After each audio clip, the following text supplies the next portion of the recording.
In this question, a spherical ball of radius r is made by joining two hemispherical parts. The two parts have density rho and 2 rho. When placed in a water tank, the ball floats while remaining completely submerged. Find the time period of small angular oscillations about its equilibrium position. तो इसमें जो ball है वो float कर रही है। यहाँ पे फ्लोट करने का मतलब है कि जो बायंसी फोर्स है वो इसके वेट के बराबर होगा। और इसमें आप देख सकते हो कि यहाँ पर दोनों का रेडियस तो सेम है, एक रो डेंसिटी और एक 2 रो डेंसिटी। तो इसका मतलब है कि अगर इस अपर हाफ का मास अगर m के बराबर है तो इसका मास है 2m। और m को अगर मैं डेंसिटी के टर्म्स में लिखना चाहूँ यहाँ पे, तो m in terms of density will be density multiplied by volume 2/3 pi r cube. तो ये हो जाएगा इसका मास और ये हो जाएगा नीचे वाले का मास, जस्ट इसका डबल हो जाएगा। तो स्टार्टिंग में यहाँ पर ये फ्लोट करता हुआ बताया गया इसमें, तो ये फ्लोट कर रहा है। तो इसका मतलब जो बायंसी फोर्स है वो इसके वेट के बराबर होगा। तो जो टोटल वेट है वो टोटल वेट यहाँ पे हो जाएगा 3 mg। तो that means buoyancy force is equal to 3 mg अगर ये कम्प्लीटली यहाँ पर सबमर्ज है इसके अंदर। अब इसके बाद में कुछ बात की गई है इसके एंगुलर ऑसिलेशंस की।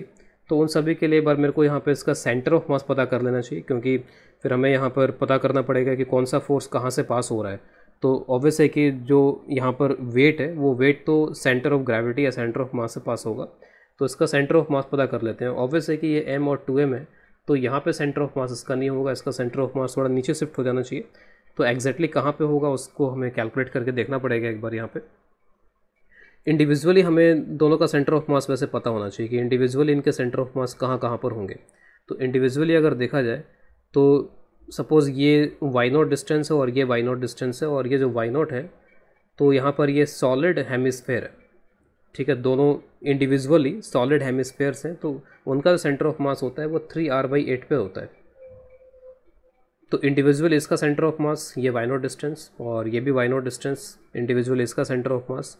ओवरऑल सेंटर ऑफ मास कहाँ पर होगा उसके लिए ycm, तो m मास y0 और जो 2m है उसके लिए -y0, तो 2m minus y0 divided by the total mass is 3m।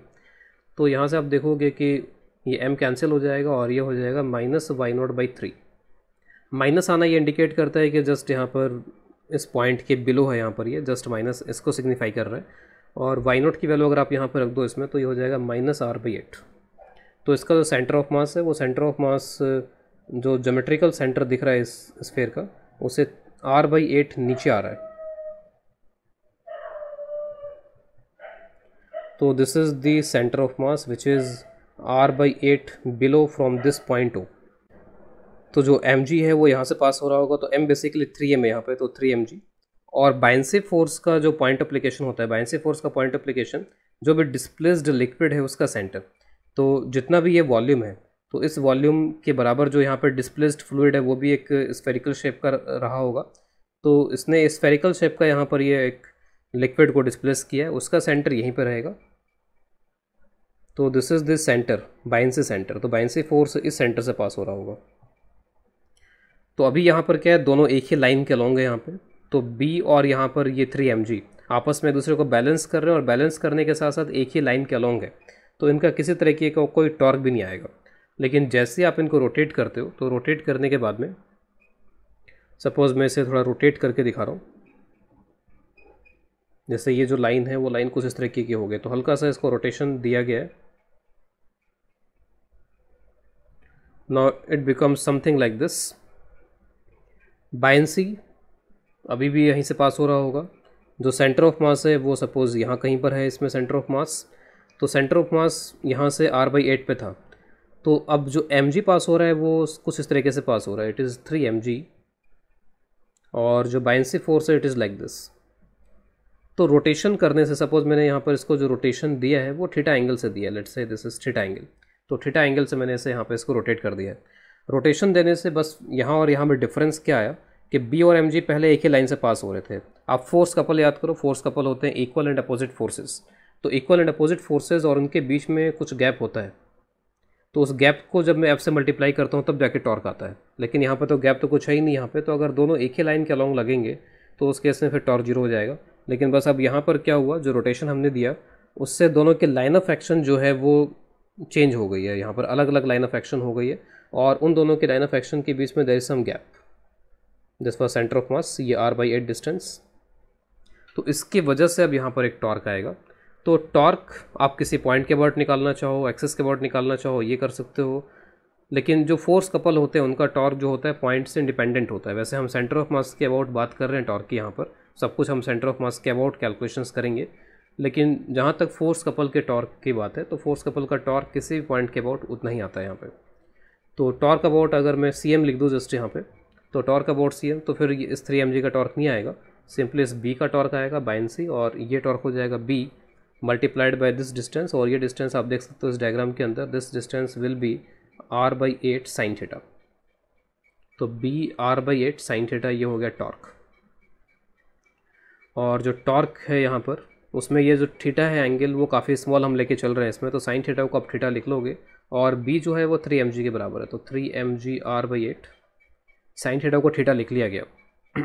ये टॉर्क लगेगा किधर, तो ऑब्वियस है कि ये जो टॉर्क है, ये टॉर्क अगर आप यहाँ से इसको ऐसे मिलाओ तो ये टॉर्क हो जाएगा एंटी क्लॉकवाइज। हमने क्लॉकवाइज रोटेट किया था इसको, we have rotated it clockwise, लेकिन जो टॉर्क यहाँ पर अब इन दोनों का मिलाकर के जो भी टॉर्क आ रहा है वो टॉर्क यहाँ पर एंटी क्लॉकवाइज आ रहा है। तो this is anti clockwise torque जो वापस से इक्विलिब्रियम को रीस्टोर करना चाहता है। और ये जो टॉर्क है आप देख सकते हो कि वो थीटा के प्रोपोर्शनल भी है, तो इसका मतलब है कि यहाँ पर ये SHM जरूर करेगा, एंगुलर SHM करेगा यहाँ पर ये, क्योंकि थीटा के डायरेक्टली प्रोपोर्शनल यहाँ पर ये रीस्टोरिंग टॉर्क आ रहा है इसके अंदर। अब इस टॉर्क को आप I इंटू अल्फ़ा लिख सकते हो, और अल्फ़ा यहाँ पे कैलकुलेट कर सकते हो, और alpha is equal to omega square theta के फॉर्म में इसको ले आएंगे, लेकिन जो I है वो कैलकुलेट करना पड़ेगा यहाँ पे। This I is I about centre of मास। अब I कैलकुलेट करने के लिए, जैसे अब मुझे अगर इसके अबाउट अगर I कैलकुलेट करना हो, जैसे अब मैं इस डायग्राम में आता हूँ, अगर मुझे इसके अबाउट I कैलकुलेट करना हो तो अभी हमारे पास में ज़्यादा आसान है कि मैं इसके अबाउट I कैलकुलेट कर लूँ, और उसके बाद पैरेलल एक्सिस थ्योरम का यूज़ करके मैं इसके अबाउट कैलकुलेट कर लूँ। तो अगर एक आधा स्फीयर होता है तो आधे स्फीयर का भी उसका जो यहाँ पे इस तरीके का जो सेंटर है, उस सेंटर से जो एक्सिस पास हो रही है, तो 2/5 mr² ही होगा बाइसिमेट्रिक। अगर आप स्फीयर को आधा भी कर दो और अभी भी इसी एक्सिस की बात करो, तो अभी भी जो आंसर बनेगा इसका वो आंसर हो जाएगा 2/5 mr² अबाउट दिस एक्सिस, क्योंकि ये पार्ट, ये जो होता है और ये जो होता है बिल्कुल एक जैसे होते हैं यहाँ पर। तो अगर यहाँ पर इस पूरे की वजह से 2/5 mr² है, तो इसके लिए भी फार्मूला वैसे ही रहेगा, इसके लिए फार्मूला वैसे ही रहेगा। तो 2/5 इसका मास इंटू r², ये इसका मोमेंट ऑफ इनर्शिया हो जाएगा, 2/5 इंटू इसका मास इंटू r², ये इसका मोमेंट ऑफ इनर्शिया हो जाएगा। दोनों मिल करके अगर m/2 है तो फिर वो m हो जाता है, फिर वो 2/5 mr² हो जाता है। तो पहले मैं यहाँ पर O के about moment of inertia calculate कर लेता हूँ इसका, तो I अबाउट O, तो ऊपर वाले का मास है m, तो 2/5 mr², नीचे वाले का जो मास है वो है 2m, तो 2/5 2m इंटू r²। तो आप देख सकते हो यहाँ से 2 और यहाँ से 4, तो दिस विल बी 6/5 mr²। तो ये हो गया moment of inertia about O। अब उसके बाद में इसको आप लिख सकते हो दिस इज़ ICM प्लस, मास का ध्यान रखना पड़ेगा, 3m मास लेके चल रहे हैं, तो 3m, और दोनों के बीच में जो गैप है वो r/8 है, तो 3m इंटू r/8 का स्क्वायर। तो यहाँ से आप ICM पता कर सकते हो, दिस इज़ ICM इज़, तो आप इसको उधर लेकर के जाओगे, कैलकुलेशंस करोगे, तो ICM की जो वैल्यू यहाँ पर आती है दैट इज़ 369/320 mr², ये हो गया ICM। इस ICM को मैं यहाँ पर रख देता हूँ, और उसके बाद फर्दर कैलकुलेशंस कर लेते हैं, जो भी आगे कैलकुलेशंस बचती हैं इसमें। तो 3mg r/8 theta, this is equal to ICM। ICM को मैं यहाँ पर रख रहा हूँ 369/320 mr² इंटू अल्फ़ा। अल्फ़ा की आप वैल्यू यहाँ से कैलकुलेट कर सकते हो, तो अल्फ़ा की जो वैल्यू यहाँ पर आएगी ये आ जाएगी थोड़ी कैलकुलेशंस के बाद में 40/123 g/r इंटू थीटा। तो ये जो इस तरीके का एक्सप्रेशन आ रहा है, इसमें थीटा के साथ जो ये होता है this is omega square, angular frequency का स्क्वायर। तो जो ओमेगा है यहाँ पर, वो ओमेगा यहाँ पर इस केस में हो जाएगा, ओमेगा इज़ √ऑफ 40 g/123r। और उसके बाद में यहाँ पे अगर टाइम पीरियड निकालना है तो 2π/ω हो जाता है टाइम पीरियड, तो टाइम पीरियड इज़ 2π/ω, तो 2π 123r डिवाइडेड बाय 40g। तो this is the final answer for time period.